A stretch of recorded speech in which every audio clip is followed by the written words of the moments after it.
하나님의 말씀은 시편 94편입니다. 시편 94편 1절만 보도록 하겠습니다. 시편 94편 1절 제가 봉독하도록 하겠습니다.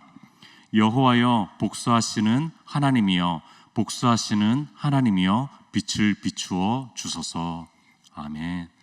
성도님들, 오늘 이 시편 94편과 같은 기도자, 이런 이 기도자의 용기를 혹시 가지고 계십니까?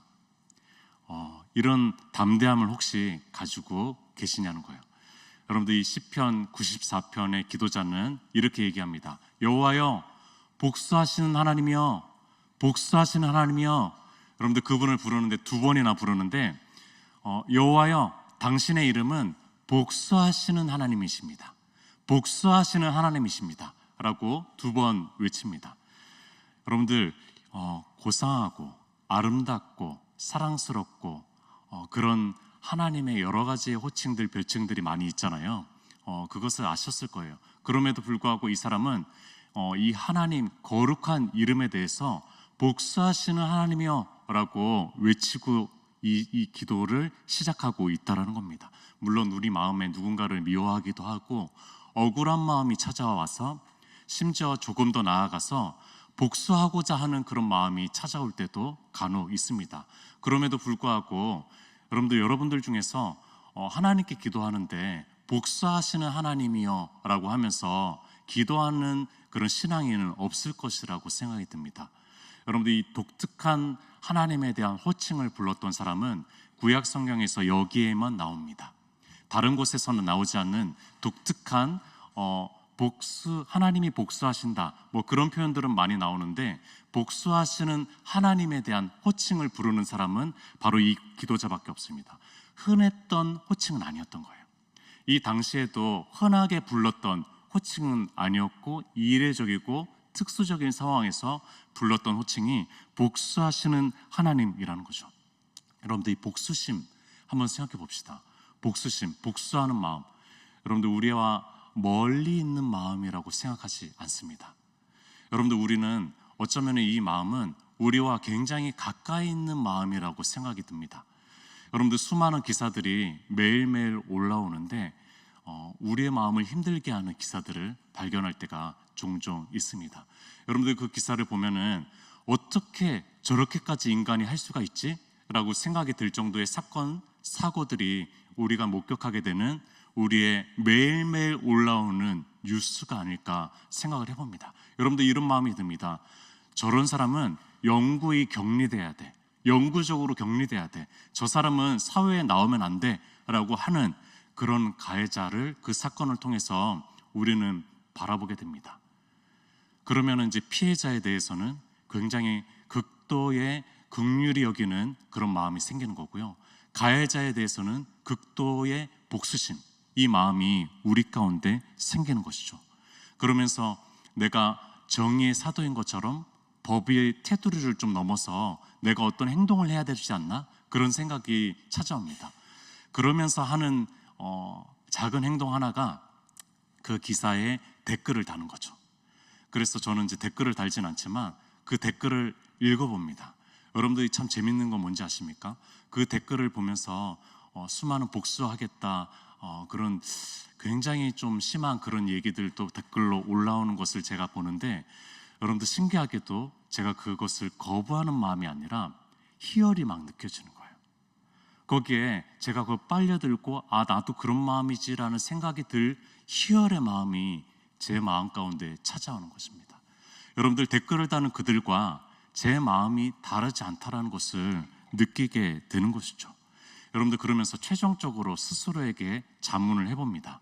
만약 이 사건이 내 가족에게 발생한 사건이라면은, 내가 사랑하는 사람에게 발생한 사건이라면은 이렇게 자문해보는 거죠. 여러분들, 그럼 여러분들의 마음은 어떻겠습니까? 저의 마음은 복수심이 불타오를 것 같아요. 그런 마음이 들 것 같습니다. 뭐 사법제도고 뭐고 제 마음 가운데 그런 마음이 찾아올 것 같습니다. 여러분들, 복수하시는 하나님을 부르는 이 기도자의 마음을 조금 살펴볼 텐데, 어쩌면 멀리 우리와 먼 이야기가 아닌 것을 느끼시게 될 겁니다. 자, 1절을 한번 다시 읽어볼게요. 여호와여 복수하시는 하나님이여 복수하시는 하나님이여 빛을 비추어 주소서라고 얘기합니다. 여러분들 복수하시는 하나님을 요청했다면은 그러면은 첫 번째로 요청해야 될 그런 멘트는 무엇입니까? 복수해 주세요 라고 하는 것이 맞아요. 복수해 주세요 라고 얘기해야 되는데 여러분들 이 사람은 빛을 비추어 주세요 라고 얘기하는 거예요. 그러니까 일반적인 복수 요청이 아닌 겁니다. 복수를 의뢰하는 요청이 아닌 거예요. 여러분들 복수하시는 하나님을 외쳤지만 이 사람은 빛을 비추어 달라라고 얘기하는 겁니다. 무슨 뜻이죠? 지금은 깜깜하다라는 거예요. 지금은 너무나 큰 짙은 암흑 속에 있다는 겁니다. 한 줄기 빛이 없어가지고 이것을 봐야 되는데 이 세상이 모순되고 부정부패가 있고 문제가 있다는 것에 대해서 누군가는 봐야 되는데 보지 않는 깜깜한 시대라는 겁니다. 그래서 이 세상을 바르게 판단하고 바르게 검토해주고 바르게 재판할 빛이 필요하다는 거예요. 하나님께서 그런 빛을 비추어 달라고 얘기하는 것입니다. 여러분들 정당한 요청입니다. 여러분들 이것은 그리스도인들이 해야 되는 정당한 바른 필요한 요청이라는 것입니다. 여러분들 기도자는 자신이 본 그것을 이제 정확하게 고발하게 되는데 우리의 마음이 구절들을 읽으면은 굉장히 또 마음이 분노심이 찾아오기도 할 거고 세상에 그런 것들이 느껴지기도 할 겁니다. 한번 읽어보겠습니다. 3절입니다. 여호와여 악인이 언제까지 개가를 부르리이까? 여러분들 악인이 암흑 속에서 조용히 다니는 것이 아니에요. 지금 상황. 여러분들 이들은 아주 활개를 치고 있습니다. 여러분들 이들은 개가 승전보를 부르면서 자기들이 이겼다라고 부르면서 아주 떠들썩하게 다니고 있는 사람들이 악인인 것입니다. 여러분들 세상 속에서 악인들이 승리한 것처럼 보일 때가 종종 있지 않습니까? 여러분들 그때 우리는 아무것도 하지 못하고 그것을 지켜봐야 될 그럴 때가 느껴지지 않습니까? 그런 마음이 찾아올 때가 있지 않냐는 거예요. 4절을 보겠습니다. 그들이 마구 짓거리며 오만하게 떠들며 여러분들 하나님을 찬양해야 될 그들이 자기 힘과 성공을 자랑하는데 정신이 팔려 있는 것입니다. 5절을 보겠습니다. 여호와여 그들이 주의 백성을 짓밟으며 주의 소유를 공고하게 하며 여러분들 그들은 심지어 하나님의 통치를 거부합니다. 여러분들 이 악인이 그냥 스스로 악한 일만 하면은 괜찮은데 이들이 신앙인들을 짓밟기 시작하는 거예요. 주의 백성들, 주의 소유를 빼앗기 시작하고 힘들게 하기 시작하는 것입니다. 여러분들 더 나아갑니다. 6절을 보겠습니다.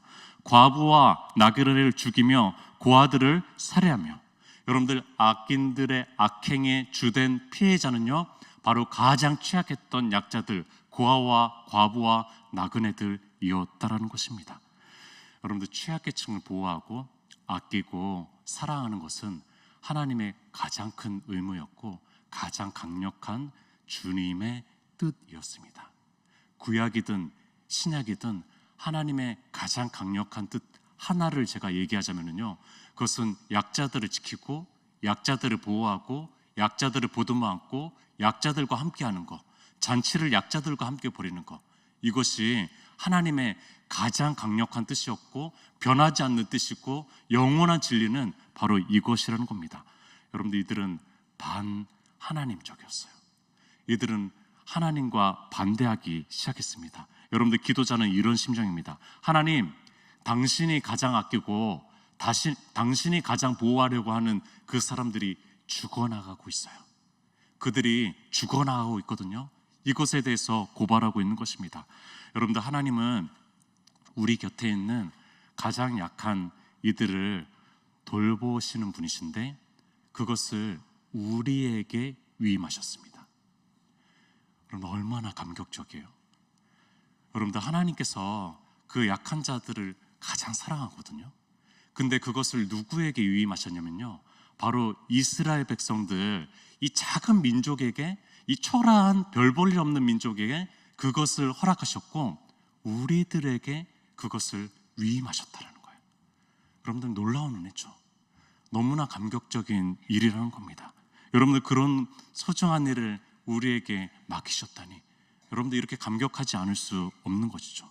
여러분들, 우리는 그 일에 의무 이행자여야만 됩니다. 혹여 그들이 피해를 받고 억울한 일이 생겼을 때 우리는 당장이라도 하늘 민원실을 찾아가야 됩니다. 하늘 민원실을 찾아가서 신고 의무자가 돼야 되는 것입니다. 그리고 그들의 하늘 시민권을 옹호하는 하늘 시민 옹호자가 우리가 돼야 되는 것입니다. 이것은 사회적인 용어거든요. 신고 의무자, 옹호인 이런 표현들을 씁니다. 여러분들, 우리는 하나님 나라의 하늘 시민 옹호자입니다. 그들을 변호하고 권리를 옹호하고 그들을 아끼고 그들을 세우는 것이 우리의 역할인 것입니다. 그런데 이들은 지금 그렇게 하지 않고 있어요. 약자들이 죽어나가고 있습니다. 여러분들, 악인들의 반하나님적인 이 생각이 어떤 생각인지 한번 볼까요? 7절입니다. 7절, 말하기를 여호와가 보지 못하며 야곱의 하나님이 알아차리지 못하리라 하나이다. 이들의 궁극적인 그 마음의 심중에 있는 가장 깊은 곳에 있는 그 마음은 바로 이 마음인 것입니다. 여러분들, 이 마음이에요. 여러분들, 이들은 역사적인 야곱의 하나님에 대해서 믿고 있어요. 이 하나님이 지금도 실존하고 계신다라는 것을 알고 있습니다. 그럼에도 불구하고 이들은요, 이것은 믿지 않고 있습니다. 하나님이 이 세상 가운데 개입한다든지 관여한다든지 일하신다라는 건지, 여러분들 이것에 대해서는 믿지 않고 있는 실제적인 무신론자입니다. 여러분들, 하나님의 존재가 아예 없다라고 생각하는 무신론자를 이론적인 무신론자라고 얘기하거든요. 근데 하나님은 믿고 있어요. 하나님이 있다라는 것은 알고 있습니다. 그런데 이것에 대해서 우리에게 개입하지 않고 현실 세계에 전혀 일하시지 않는다라고 믿고 있는 사람, 이 사람들을 실제적인 무신론자죠. 신자이긴 한데 이들은 실제적으로는 무신론자라는 것입니다. 여러분들, 이 마음이 있는 거예요. 스스로 주도적인 삶을 살아가는 사람, 기도 없이 스스로 살아가는 사람, 말씀은 그저 위로와 정서적인 카타르시스로 그들의 마음을 위안을 주고 그냥 평강을 주는 대로 멈추는 사람, 경건의 모양은 있지만 경건의 능력에 대해서는 전혀 고민하지 않고 생각하지 않는 사람, 도전하지 않는 사람, 사랑하는 데는 신중하지만 정죄하는 데는 굉장히 빠르고 신속한 사람. 여러분들, 이 사람들이 실제적인 무신론자입니다. 이들은 저 나라 가서 심판받을 것에 대해서는 조금 생각할지 몰라도 지금은 의미 없다라는 거예요. 지금은 아무 의미 없다라고 생각하는 그런 사람들입니다. 여러분들, 그런데 우리가 그 마음이 찾아올 때가 있습니다. 여러분들, 우리가 그 마음이 생길 때가 있다는 거예요. 실제적인 무신론자, 주님이 일하시고 계시는 것에 대해서 자각하지 못하고 내 뜻대로, 내 마음대로, 여러분들 이렇게 굉장히 경계해야 될 이 신앙인의 모습이 우리의 모습일 경우들이 많이 있다라는 것입니다. 여러분들, 이 시편의 기도자는 이 말도 안 되는 세상, 이렇게 돌아가고 있는 세상 속에서 살아가고 있는 경건한 신앙이었다는 거예요. 여러분들, 이 경건한 신앙인이 어떻게 살아야 될까요? 여러분들, 이 열왕기상에 보면은 오바댜라는 사람이 있습니다. 오바댜. 우리가 익히 알고 있는 소예언서에 있는 오바댜 선지자는 아닙니다. 이것과 동일한 이름을 가지고 있는 다른 사람이 나옵니다. 엘리야 시대 때. 여러분들, 오바댜라는 사람은 이렇게 불리는 사람입니다. 성경에서 오바댜는 여호와를 지극히 경외하는 자라.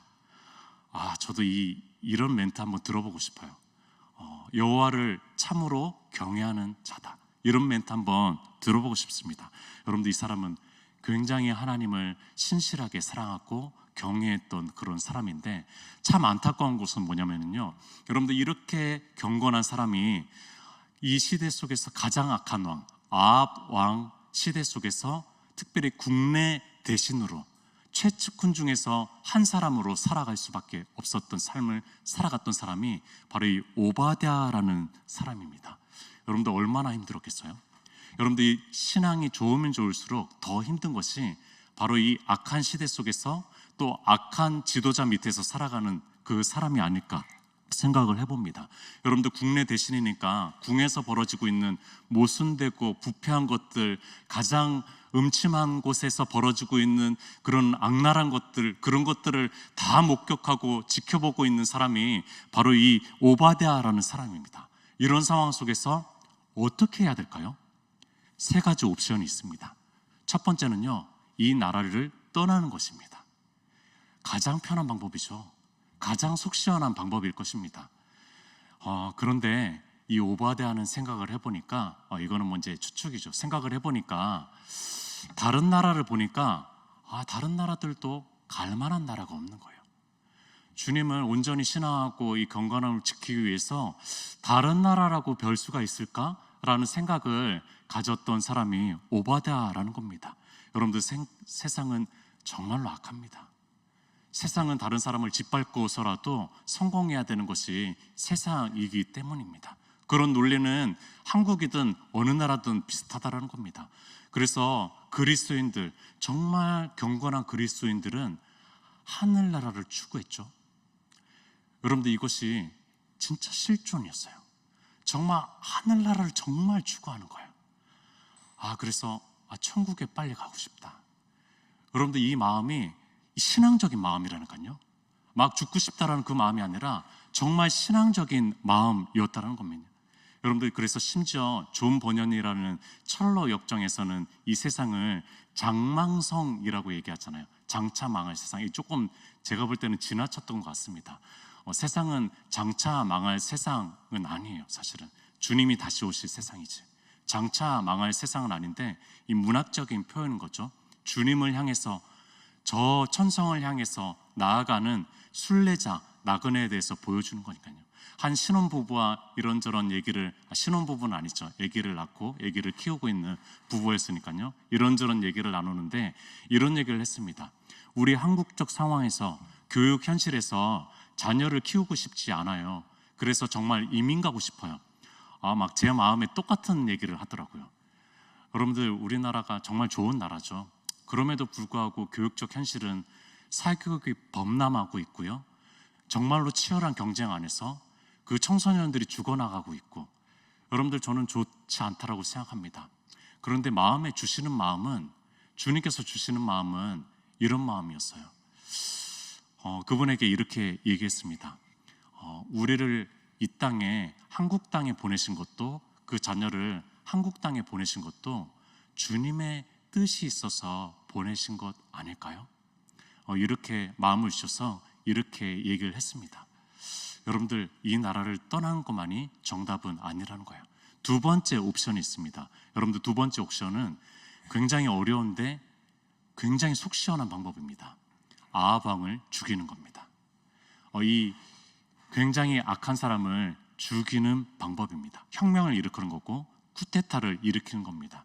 여러분들 본헤퍼라는 목사님을 아실 것입니다. 독일 나치 시대 속에서 굉장히 갈등했고 힘들어했고, 여러분들 이 본헤퍼가 21세 때 신학 박사 논문을 썼는데 성도의 교제라는 아주 탁월한 천재적인 신학자였어요.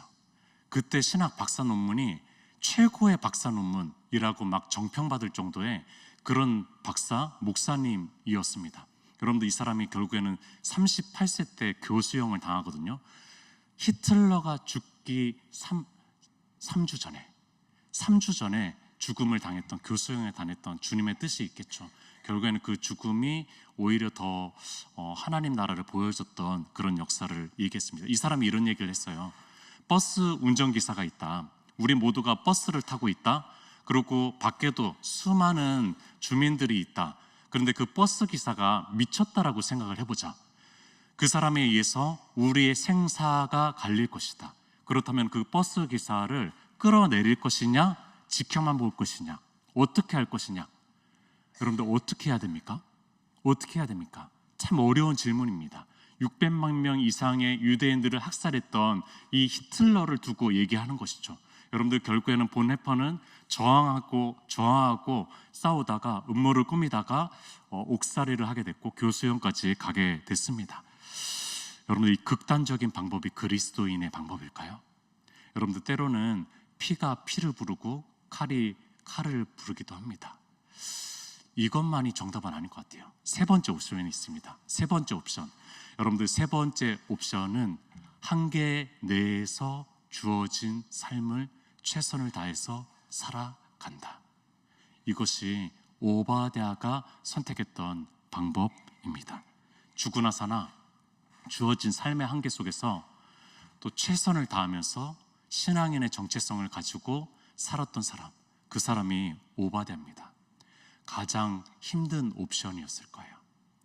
여러분들 신앙이 좋으면 좋을수록 이것은 너무나 힘든 일입니다. 차라리 신앙이 없는 게 나아요. 적은 게 낫습니다. 그래야지 편안하게 살아요. 그런데 이 신앙이 좋은 사람일수록 더 힘들었던 거예요. 그러나 이 힘든 옵션을 오바댜는 선택했습니다. 마치 불치의 암에 걸려가지고 그 암과 같이 살아가는 거죠. 그러나 나는 최선을 다하는 삶을 살아가는 겁니다. 포기하지 않고 낙심하거나 좌절해버리는 삶이 아니라 최선의 삶을 살아가는 것. 여러분들 이것을 섭리신앙이라고 얘기합니다. 여러분들 이 신앙을 섭리신앙이라고 얘기하는 거죠. 역사의 궁극적인 주권을 하나님께서 가지고 있다. 모순되는 세상 속에서 신앙적 갈등과 어려움과 고난이 찾아오지만 그럼에도 하나님 나라는 어떠한 사생 속에서도 일하시고 계시고 도래할 것이고 개입하실 것이고 역사하실 것이다 라고 얘기하는 것이 바로 이 섭리신앙입니다. 여러분들 하나님 나라가 반드시 이 악한 세상 속으로 돌입하고 있다는 것을 믿는 사람, 그 신앙이 섭리신앙이라는 겁니다. 그래서 서슬퍼런 명령에도, 아합 왕의 명령에도 여러분들 이 오바댜가 어떤 작전을 했냐면요, 여호와의 선지자 100명을 조용히 숨기고 먹이고 재우는 작전. 그래서 그들을 살려냈습니다. 그들을 살려내는 작전에 성공한 사람이었어요. 여러분들 그는 주어진 한계적 삶에서 최선을 다했던 사람입니다. 여호와, 오바댜, 여러분들 그 이름의 뜻이 뭔지 아십니까? 여호와의 종이라는 뜻이에요. 여러분들 이 사람은 알았던 거예요. 내가 아합 왕의 종이 아니라 여호와의 종이지. 그분께서 이곳에 나를 보내신 뜻이 있을 거예요. 내가 분명히 힘들고 어렵지만 그러나 그분의 종으로서 내가 최선을 다해야 되겠지. 그 마음을 가지고 살았던 사람이 바로 오바댜였고 이름값을 톡톡히 한 사람이 오바댜였습니다. 여러분들 시편의 고대 사회를 한번 생각해 보십시오. 사법 제도가 촘촘하게 설정되어 있지 않은 그때에 사법부를 통해 가지고 어떤 처벌과 이렇게 재판을 제대로 받은 사람이 많을까요? 아니면은 제대로 받지 못한 사람들이 더 많을까요? 제대로 받지 못한 사람들이 더 많을 겁니다. 억울한 사람들이 차고 넘쳤을 거예요. 여러분들 그렇게 억울하고 힘들고 제대로 재판받지 못한 사람들이 훨씬 더 많았을 것입니다. 여러분들 오늘 이 시편은 그것을 반영하는 거예요. 우리의 이 마음들을 반영하는 것입니다. 여러분들 사법부가 해결하지 못하는 그 복수심을 어떻게 해결해야 되냐? 여러분들 이 기도자는 칼을 꺼내들지 않았습니다. 보네퍼처럼 칼을 꺼내들지 않았고요. 여러분들 이 사람은 이 나라를 떠나지도 않았습니다. 여러분들 이 사람은 이 한계적 삶에서 주님께 기도로 나아가기 시작합니다. 최선의 삶을 바라보고 섭리신앙을 마음에 두고 그렇게 나아가기 시작하는 거죠. 여러분들 그때 주님을 경험하게 되는데 어떤 주님을 경험하게 되는지 아십니까?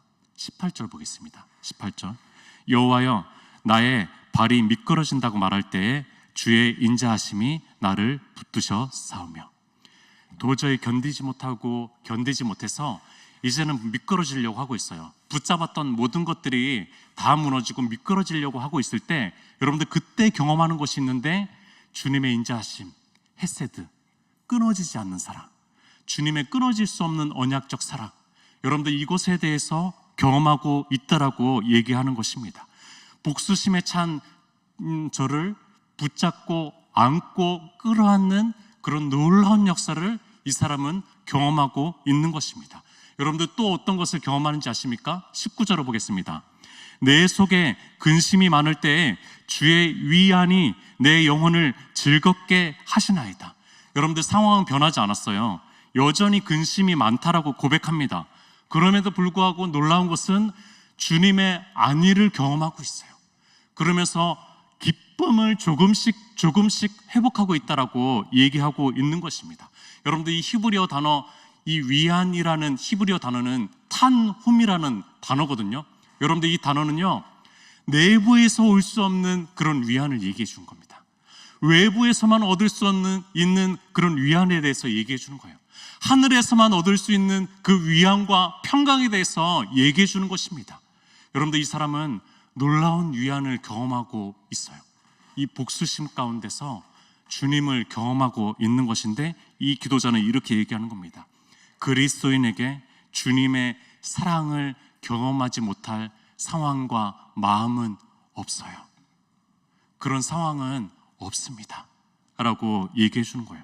주님의 위로와 위안은 어떠한 강력한 내적인 외적인 근심거리, 수많은 복잡한 마음 속에서도 돌입할 수 있고 찾아올 수 있고 인도받을 수 있어요 라고 얘기해 주는 것입니다. 여러분들 이 모순투성이와 또한 수많은 우리의 갈등과 또한 악한 세상 속에서 어떻게 꿋꿋하게 살아갈 수가 있죠? 외부로부터 오는 하나님의 품, 하나님의 위안, 그리스도의 사랑, 여러분들 이것으로부터 우리가 꿋꿋하게 주님을 바라보고 걸어갈 수 있는 것이죠. 여러분들 복수하는 하나님을 불렀는데 사랑하는 하나님을 경험합니다. 복수하는 하나님을 불렀는데 나를 끌어안고 있는 하나님을 본 거예요. 영원토록 끊어지지 않는 이 품 안에 있는 나를 발견하게 된 거예요. 여러분들 이것이 기도의 힘입니다. 여러분들 이것이 신앙의 신비라는 것입니다. 여러분들 이 세상 속에서 주님의 품 안에서 오늘도 꿋꿋하게 여호와의 종으로 살아갈 수 있었으면 좋겠습니다. 그런 마음으로 사시는 귀한 한 날이 되기를 소망하면서 우리 함께 기도했으면 좋겠습니다. 주님, 우리와 함께 하심을 오늘도 깨닫고 또한 이 모순투성이의 깜깜한 시대 속에서도 특별히 어떤 이들에게는 더 깜깜한 시기를 지나고 있을 텐데 그 사람을 끌어안아 주시고 인도하여 주시고 위안과 평강을 주셔서 또한 그에게 주신 사명의 삶, 그에게 주신 또 그 삶 꿋꿋하게 잘 이어나갈 수 있도록 우리가 중보하고 우리도 다짐하면서 기도했으면 좋겠습니다. 우리 주여 한번 외치고 기도하도록 하겠습니다.